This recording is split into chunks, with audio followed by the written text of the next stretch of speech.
നമ്മൾ ആദ്യം കണ്ട ചോപ്പിൽ ആ കസവ് കരയുള്ള സാരിയില്ലേ, കുറച്ചുകൂടി എടുപ്പുണ്ടായിരുന്നു. അതെടുത്താ മതിയായിരുന്നു. അതൊക്കെ കോമൺ കളറല്ലേ അമ്മേ, അതുകൊണ്ടല്ലേ നമ്മൾ ഇതെടുത്തത്. ആ ശരി, ഓക്കെ.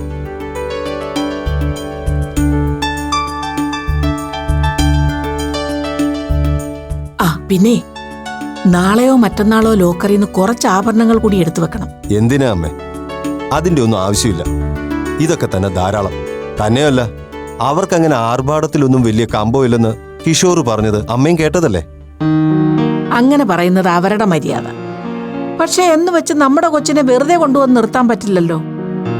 പെൺകുട്ടികൾക്ക് പൊന്നും പട്ടുമൊക്കെ ഇതുപോലുള്ള ചടങ്ങുകൾക്ക് വേണം. അതുമാത്രമല്ലെന്നേ, അവരങ്ങനെ പറഞ്ഞെങ്കിലും നമുക്ക് നമ്മുടെ അന്തസ്സും മാന്യതയൊക്കെ നോക്കണ്ടേ. അവളെ വെറും കൈയോടെയാണ് പറഞ്ഞു വിടുന്നതെന്ന് നമ്മുടെ കൂട്ടത്തിലുള്ളവർക്ക് തോന്നരുതല്ലോ. ആ, അപർണ വിളിച്ചിരുന്നു. മോതിരത്തിന്റെ അളവ് വേണമെന്ന് പറഞ്ഞു. അത് ഞാൻ കൊടുത്തോളാം. അവരും 1 പവന്റെ മോതിരം തന്നെയായിരിക്കും ഉദ്ദേശിക്കുന്നത്. എന്തായാലും നമ്മൾ വാങ്ങിയ ഡിസൈൻ കൊള്ളാം. കാഴ്ചയ്ക്ക് നല്ല മതിപ്പ് തോന്നുന്നുണ്ട്. ഹലോ. അപ്പു, വാ വാ.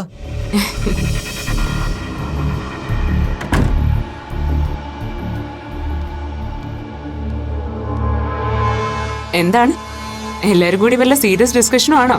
ഏയ്, ഞങ്ങൾ ഇങ്ങനെ എൻഗേജ്മെന്റിന്റെ പർച്ചേസ് ഒക്കെ കഴിഞ്ഞു വന്നതേ ഉള്ളൂ മോളെ. ആഹാ,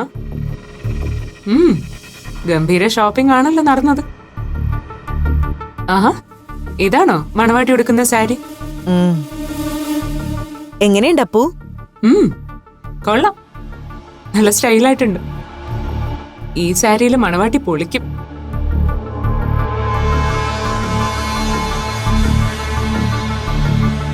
മുത്തശ്ശി എന്താ വലിയ ഗൗരവത്തിരിക്കുന്നെ? ഓ, ഞാനെന്ത് മിണ്ടാനാ. ഇതെന്താ? നിശ്ചയത്തിന് മാളു അരുണിനിടുന്ന മോതിരവാ. എവിടെ നോക്കട്ടെ.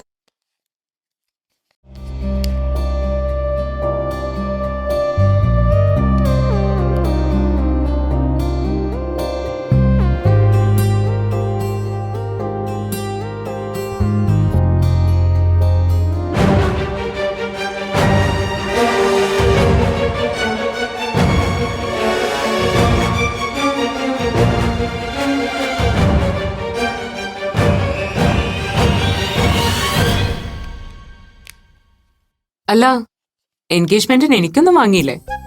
അതെന്ത് ചോദ്യാപ്പു? നിനക്കുള്ളത് വാങ്ങിക്കാതിരിക്കോ? ഇവിടെ എവിടെയോ ഉണ്ടായിരുന്നല്ലോ. ഇത് തന്നെ. ആ, നീ തന്നെ കൊടുക്ക. ഇതാ, ഇത് നിനക്കുള്ളതാ. Thank you. നിനക്ക് പിന്നെ സാരിയും ചുരിദാറൊന്നും പിടിക്കില്ലല്ലോ, അതുകൊണ്ട് ജീൻസും ടോപ്പും എടുത്തത്. ഇഷ്ടായോ നോക്ക്. ആന്റിയുടെ സെലക്ഷൻ അല്ലേ, തെറ്റില്ല. താങ്ക്സ്. പിന്നെ വിപിക്കും ഗീതയ്ക്കും ഉള്ളത് ഞങ്ങൾ നേരിട്ട് കൊടുത്തോളാം. ആ, അല്ല, എവിടെ നമ്മുടെ മണവാട്ടി? മാള് റൂമിലുണ്ട്. ആ, ഞാനൊന്ന് കണ്ടിട്ട് വരട്ടെ. ഇതിവിടെ ഇരിക്കട്ടെ. ഇതിനെ ഇപ്പൊ എന്തിനാണാവോ ഇങ്ങോട്ട് കെട്ടിയെടുത്തത്? ഓ, എന്റെ അമ്മയൊന്ന് പതുക്കെ. ഇപ്പൊ ഈ വെളുക്കച്ചെരിയുമായിട്ട് ഇങ്ങോട്ട് കെട്ടിയെടുത്തതിന്റെ പിന്നില് എന്തോ ഒരു കാര്യമുണ്ട്, നോക്കിക്കോ.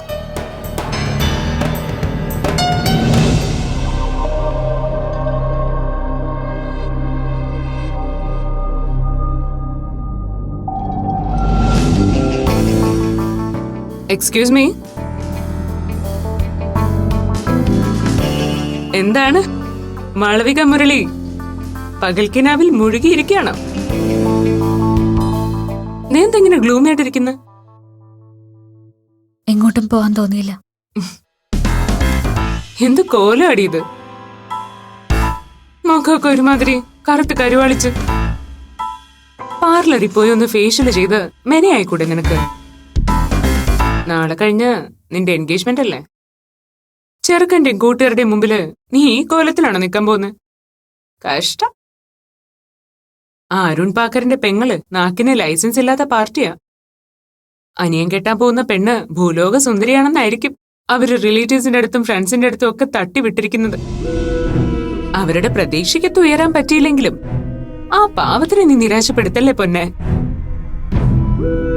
അണിഞ്ഞൊരുങ്ങി നല്ല ഇട്ടിപ്പെട്ട് ലുക്കിൽ അങ്ങ് മിന്നിച്ചേക്കണം. ഇത് പറയാനാണോ നീ ഇപ്പൊ ഇങ്ങോട്ട് വന്നത്?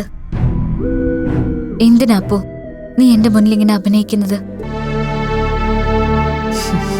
ഞാൻ മാത്രല്ലല്ലോ മാളു, എല്ലാവരും തകർത്തങ്ങ് അഭിനയിക്കല്ലേ. അപ്പൊ പിന്നെ കൂട്ടത്തില് ഞാനും കൂടണമല്ലോ. അതല്ലേ അതിന്റെ മര്യാദ. താഴെ എല്ലാരും വലിയ ആവേശത്തിലാണല്ലോ. ഗംഭീര ഷോപ്പിംഗ് ആയിരുന്നു അല്ലേ? പിന്നെ ചടങ്ങിന് കൊടുക്കാനുള്ള സാരി ഞാൻ കണ്ടു, കൊള്ളാം. പക്ഷെ ആന്റിയുടെ സിലക്ഷൻ എന്റെ അത്ര പോരാ. തോന്നിയില്ല അങ്ങനെ? കൂട്ടത്തിൽ എനിക്കും കിട്ടിയൊരു കവർ എന്റെ ഇഷ്ടത്തിനനുസരിച്ചുള്ള ഡ്രസ്സാണെന്നാ ആന്റി പറഞ്ഞത്. നിന്റെ സെലക്ഷൻ ആയിരിക്കുമല്ലേ? അപ്പൊ അത് കറക്റ്റ് ആയിരിക്കും. ഷോപ്പിങ്ങിന് പോകുമ്പോ ഒരു ചടങ്ങിനായിട്ടെങ്കിലും എന്നെ കൂടി വിളിക്കുമെന്ന് ഞാൻ പ്രതീക്ഷിച്ചു. പിന്നെ മനസ്സിലായി നീ ഇപ്പൊ അങ്ങനെ ആഗ്രഹിച്ച കൂടി മറ്റുള്ളവര് സമ്മതിക്കില്ല. അപ്പോ ഒന്നും ഞാൻ ആഗ്രഹിച്ചതല്ല, സമ്മതിച്ചിട്ടല്ല. അതൊരു മുൻകൂർ ജാമ്യല്ലേ മാളു?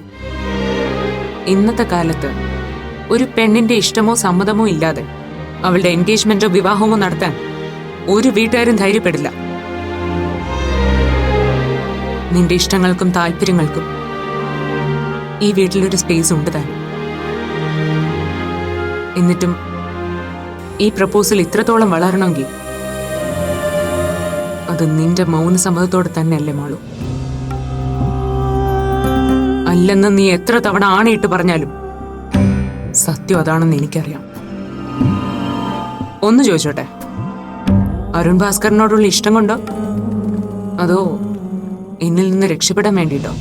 അപ്പോ പോട്ടെ, രണ്ടിലേത് റീസൺ ആയാലും എനിക്ക് വിരോധമൊന്നുമില്ല. നിന്റെ ലൈഫാണ്, നിന്റെ ചോയ്സാണ്. എല്ലാം തീരുമാനിച്ചുറപ്പിച്ച സ്ഥിതിക്ക് ഇനിയിപ്പോ ഒരു ഡിസ്കഷന്റെയോ പോസ്റ്റ്മോർട്ടത്തിന്റെയോ ഒന്നും ആവശ്യമില്ലല്ലോ. പിന്നെ എനിക്ക് സങ്കടമില്ല, ഞാൻ ഹാപ്പിയാണ് എന്നൊന്നും കള്ളം പറയുന്നില്ല. നല്ല സങ്കടമുണ്ട്. നിന്നെ പിരിയുന്ന കാര്യം ആലോചിക്കാൻ പോലും പറ്റുന്നില്ല എനിക്കിപ്പോഴും.